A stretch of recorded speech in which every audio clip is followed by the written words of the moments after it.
विवादों से है इनका पुराना नाता। जब भी कुछ बोलती हैं छा जाती हैं, लेकिन घिर जाती हैं विवादों में।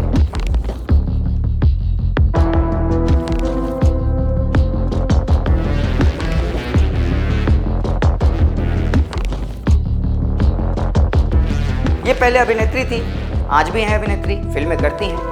फिर इनको की इच्छा हुई कि राजनीति में आया जाए। विवादित बयान देने इन्होंने शुरू कर दिए और एक पॉलिटिकल पार्टी के पक्ष में माहौल तैयार किया।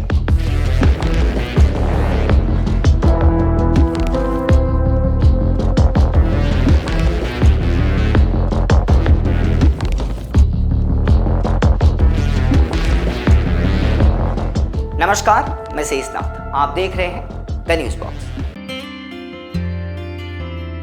Freshia Enclaves promises luxurious apartments that cater to your every desire. For more details, contact 7699911119.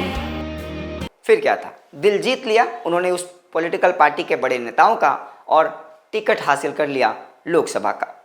भाग्य ने भी साथ दिया, खूब मेहनत भी की और अपने हमलावर अंदाज और अपने मेहनत के कारण इन्होंने संसदीय चुनाव भी जीत लिया, यानी लोकसभा का चुनाव जीत लिया। अब पहुंच चुकी है संसद में।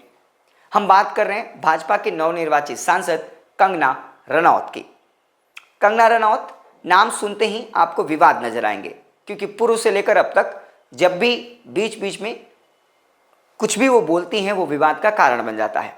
अब हालिया दिनों में ही एक उनका नया विवाद सामने आया है, जिसमें वो पंजाब के किसानों के आंदोलन की तुलना बांग्लादेश से करते हुए दिखाई पड़ी।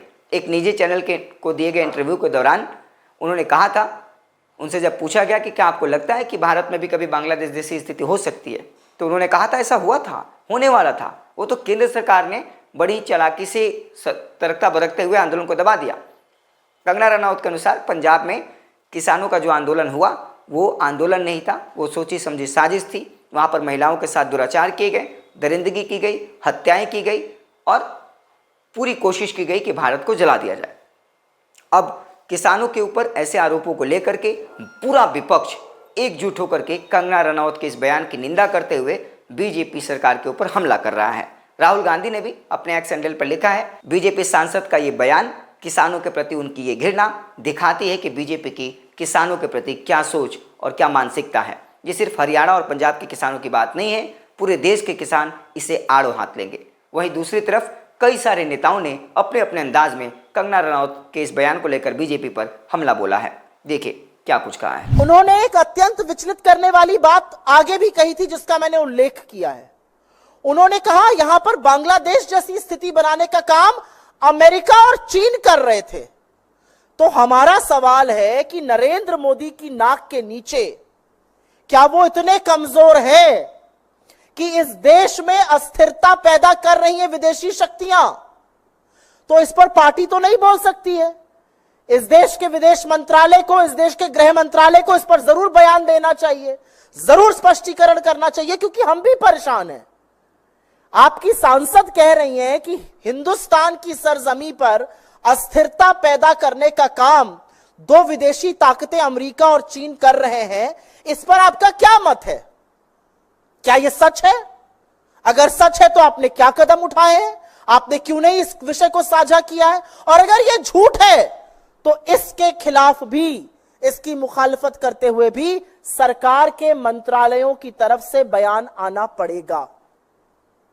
यह हल्के में नहीं ली जा सकती है बात। सत्तारूढ़ दल की एक सांसद कह रही है कि अमेरिका और चीन भारत में परिस्थितियां बिगाड़ने की, अशांति पैदा करने की, अस्थिरता पैदा करने की साजिश कर रहे थे।